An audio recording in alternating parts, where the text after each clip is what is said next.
Kuna gift zingine mimi sionangi ziki-make sense. Juu sasa mimi naamini gift zinafaa kukuwa symbolic. Kama zile mavikombe mtoto alikuwa anapewa akikuwa number 1 primary huko na masahani, makatrali. Si mngempea vitabu kama mnataka kumencourage aendelee kusoma. Vikombe za nini? Hiyo ni kama kumwambia umesoma sana, sasa enda ukakule. Siona hiyo make sense. Mngempea shares za hiyo shule.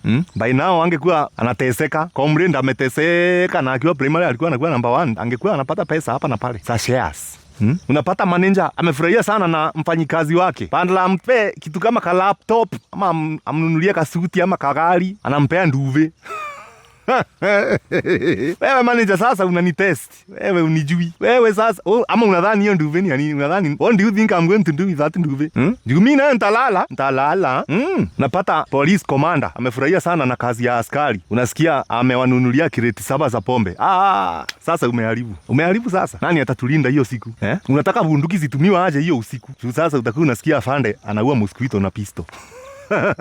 Hiyo siku watalewa chakari. Ndio watu hawafai kulewa sana. Mimi naona gift zinafaa make sense. Mbona uninunulie maua yenye inanyauka kesho na mapenzi yako ni ya forever? Tena unaninunulia maua ya nini na unajua ngoza yangu imeraruka? Si wewe ufanye shughulika. Ninunulie gift ina make sense. Ama mimi ndio kisa yangu inaruka wewe na sijui. Mwesese.